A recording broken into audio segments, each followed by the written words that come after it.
Good morning students. आज के इस यूट्यूब चैनल पर आप सभी का स्वागत है।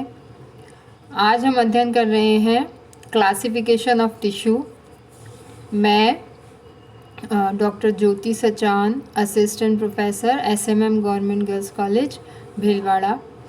यह जो विषय हम अध्ययन कर रहे हैं, यह विषय लाभदायक है बीएससी के स्टूडेंट्स जो ह्यूमन फिजियोलॉजी का पेपर पढ़ते हैं, और साथ ही बीए होम साइंस के स्टूडेंट्स जो ह्यूमन फिजियोलॉजी और साथ में हेल्थ साइंस का पेपर पढ़ते हैं, उन्हीं के सिलेबस को देखते हुए यह वीडियो बनाए जा रहे हैं। तो आज का ये जो वीडियो आप देख रहे हैं, यह जो टिश्यू का चैप्टर चल रहा है, उसी चैप्टर को आगे बढ़ाते हुए हम क्लासिफिकेशन पढ़ रहे हैं टिश्यूज़ का। टिश्यूज़ के क्लासिफिकेशन में हमने ये पढ़ा था कि टिश्यूज़ जो हैं मुख्य रूप से 4 प्रकार के होते हैं, और यह जो 4 प्रकार हैं इसमें उपकला ऊतक, संयोजी ऊतक और तंत्रिका ऊतक और पेशी ऊतक। हम जो अध्ययन कर रहे हैं वह हम अध्ययन कर रहे हैं संयोजी ऊतक के बारे में। इससे पहले का जो वीडियो हमने देखा था उसमें हमने अध्ययन किया था जो सामान्य वास्तविक संयोजी ऊतक होते हैं, उनके बारे में अध्ययन किया था। उन्हीं संयोजी ऊतकों को आगे बढ़ाते हुए आज हम अध्ययन कर रहे हैं एडिपोज टिश्यूज़ के बारे में, या वसा संयोजी ऊतक क्या होते हैं। तो इस प्रकार के जो ऊतक हैं इनमें गोलाकार कोशिकाएं पाई जाती हैं, और इन कोशिकाओं में वसा जो है वह एकत्रित हो जाती है। इसलिए इन जो ऊतक जो है ये वसी कोशिकाओं से मिलके बने होते हैं, और इन्हें वसी ऊतक कहा जाता है। अब इस प्रकार के जो ऊतक हैं ये मुख्य रूप से कहाँ पाए जाते हैं? यह जो ऊतक होते हैं ये हमारी त्वचा के नीचे का जो डर्मिस वाला स्थान होता है वहाँ पर यह ऊतक जो है वे पाए जाते हैं। इसके अलावा जो आंतरिक अंग हैं, आंतरिक अंगों के बीच में यह ऊतक उपस्थित होते हैं। और यह जो एडिपोज टिश्यू है, वसा संयोजी ऊतक जो हैं, ये आंतरिक अंगों को आपस में टकराने से रोकते हैं और उनके बीच में एक पैड की तरह उपस्थित होते हैं। उन्हें सुरक्षा भी प्रदान करते हैं, बाहरी आघात शरीर को ना लगे उससे उसका प्रोटेक्शन भी करते हैं। और हमारी जो स्किन के नीचे ये जो वसी ऊतक उपस्थित होते हैं, तो जिस व्यक्ति का जो भार है, जिसे हम बोलते हैं अति भार वाला व्यक्ति है या ओबेसिटी वाला जो मोटापे से ग्रसित व्यक्ति है, उनमें एडिपोज टिश्यूज़ की जो मात्रा होती है वे ज़्यादा होती है, क्योंकि उनके शरीर में जो अतिरिक्त ऊर्जा होती है वह इन एडिपोज टिश्यू में वसा के रूप में एकत्रित हो जाती है। वैसे तो सभी के शरीर में एडिपोज टिश्यूज़ पाए जाते हैं, परंतु जो मोटापे से ग्रसित व्यक्ति हैं उनमें एडिपोज टिश्यूज़ की मात्रा ज़्यादा होती है। अब यह जो ऊतक हैं, इन ऊतकों में संचित भोज्य पदार्थ के रूप में जो ऊर्जा है वह एकत्रित हो जाती है। और जब हमें ऊर्जा की आवश्यकता होती है, या हम यूँ कहें कि जब हमने भोजन नहीं किया है या उपवास की स्थिति जब हो जाती है, तो यही संचित जो वसा है, यह वसा ऊर्जा में परिवर्तित हो जाती है और ऊर्जा प्रदान करती है। इस प्रकार हमें उस समय जब हमने भोजन नहीं किया है, उपवास का समय है, तो उस समय हमें शरीर को ऊर्जा प्राप्त होती रहती है। तो यह जो ऊतक है, यह ऊतक बाहरी चोटों से भी हमारे आंतरिक अंगों की रक्षा करता है। साथ ही साथ यह जो ऊतक है ये ताप रोधक होता है।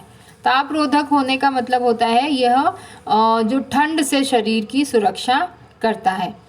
तो यह जो ऊतक है ठंडे प्रदेश के जो जंतु हैं उनके शरीर में, इसी कारण यह ऊतक जो है अधिक मात्रा में पाया जाता है, क्योंकि यह ऊष्मारोधी होता है। शरीर की जो ऊष्मा है उसे बाहर नहीं जाने देता। अर्थात बाहर का जो टेम्परेचर है, अगर बाहर का विंटर वाले सीज़न में जब टेम्परेचर कम हो जाता है तो उस कम टेम्परेचर का प्रभाव शरीर पर नहीं पड़ता है। तो इस प्रकार से यह जो ऊतक है, यह ऊतक ताप रोधक की तरह भी कार्य करता है।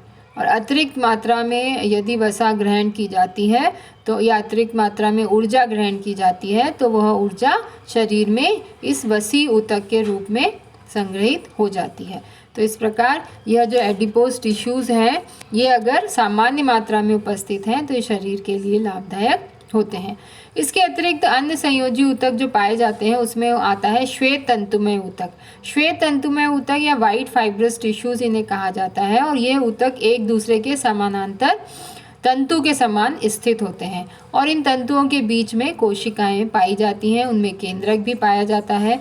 और इनमें जो मैट्रिक्स की जब हम बात करते हैं, जैसा कि हमने पहले अध्ययन किया था कि संयोजी ऊतक में मैट्रिक्स की मात्रा जो है वो बहुत अधिक होती है, परंतु जो श्वेत तंतुमय ऊतक हैं इनमें मैट्रिक्स की जो मात्रा होती है वे कम होती है। और इस प्रकार के जो ऊतक हैं ये हमारे शरीर में टेंडन्स का निर्माण करते हैं और ये मांसपेशियों को अस्थि और दूसरी मांसपेशियों से जोड़ने का काम करते हैं। तो इस प्रकार ये एक तरह से अस्थियों को और मांसपेशियों के बीच में उनको जोड़ते हैं, उनको कनेक्ट करते हैं। और यह जो ऊतक होता है ये अत्यधिक मजबूत ऊतक होता है और आंशिक रूप से लचीले होते हैं, अर्थात इसमें इलास्टिसिटी जो है वह नहीं पाई जाती है। इसके अलावा जो दूसरे ऊतक हैं पीले तंतुमय ऊतक, येलो फाइब्रस टिश्यूज़, तो येलो फाइब्रस टिश्यूज़ जो होते हैं ये येलो कलर के होते हैं और ये इलास्टिन नामक प्रोटीन के बने हुए होते हैं। और ये जो ऊतक हैं इनमें इलास्टिसिटी पाई जाती है, इसलिए इनमें फैलने और सिकुड़ने की बहुत अधिक क्षमता होती है। इसमें भी श्वेत कोलेजन तंतु के समान ही जो मैट्रिक्स की मात्रा होती है वह कम होती है और ये मजबूत लचीले होते हैं और इन ऊतकों से लिगामेंट्स का निर्माण होता है। लिगामेंट्स जो होते हैं ये हड्डियों को जोड़ने का कार्य करते हैं। तो लिगामेंट्स जो होते हैं एक अस्थि को दूसरी अस्थि से जोड़ने का कार्य करते हैं। वहाँ पर वे लिगामेंट्स जो हैं ये येलो इलास्टिन फाइबर के बने होते हैं और इनमें इलास्टिसिटी पाई जाती है। तो इस प्रकार जो श्वेत कोलेजन तंतु होते हैं ये कोलेजन प्रोटीन के बने होते हैं और पीले इलास्टिन तंतु जो हैं ये इलास्टिन नामक प्रोटीन के बने होते हैं। इसके अतिरिक्त अन्य प्रकार का कनेक्टिव टिश्यू होता है reticular connective tissue. Reticular connective tissue जो है इस प्रकार के ऊतक में छोटी छोटी स्टार के समान कोशिकाएं पाई जाती हैं और इन कोशिकाओं से जीवद्रव में कई प्रकार के पदार्थ निकलते हैं और ये एक मैट्रिक्स का एक जाल बना लेती हैं। मैट्रिक्स जो है उसके अंदर इसकी जो तारे के समान संरचना वाली कोशिकाएं हैं वे एक जाल के समान संरचना बना लेती हैं। और यह जो ऊतक हैं ये ऊतक जो है यकृत में, अस्थि मज्जा में और प्लीहा में पाए जाते हैं। तो इस प्रकार रेटिकुलर टिश्यूज़ जो हैं इनमें तारे के समान या स्टार के समान सेल्स दिखाई देती हैं। इसके पश्चात हम अध्ययन कर रहे हैं कंकाल ऊतक का।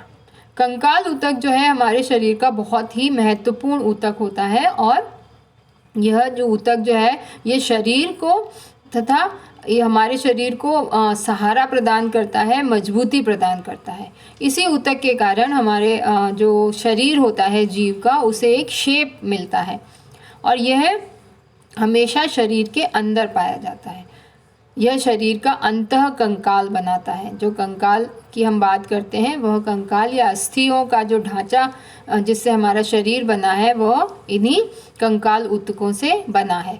और ये कशेरुकी जो जीव जंतु होते हैं उनका ये एक महत्वपूर्ण लक्षण होता है। और यह जो है यह हमारे कोमल जो अंग होते हैं जैसे मस्तिष्क है, तो मस्तिष्क के ऊपर जो हमारी खोपड़ी होती है वो इस कंकाल ऊतक की बनी होती है, अस्थि की बनी होती है। तो इस प्रकार जितने कोमल अंग हैं शरीर की उन्हें ये सुरक्षा प्रदान करते हैं। जैसे जो लंग्स हैं, लंग्स के ऊपर रिब्स होती हैं, पसलियाँ होती हैं, तो पसलियों का जो एक केज बन जाता है, वक्ष गुहा जिसे कहा जाता है, तो ये वक्ष गुहा जो है अस्थियों का ढांचा बना होता है और जिसके अंदर लंग्स जो फेफड़े हैं वे और हृदय और अन्य संरचनाएं, आंतरिक जो हमारी संरचनाएं हैं वे सुरक्षित रहती हैं। तो इस प्रकार जो कोमल अंग हैं, बहुत ही डेलिकेट ऑर्गन हैं, उन्हें ये सुरक्षा प्रदान करते हैं।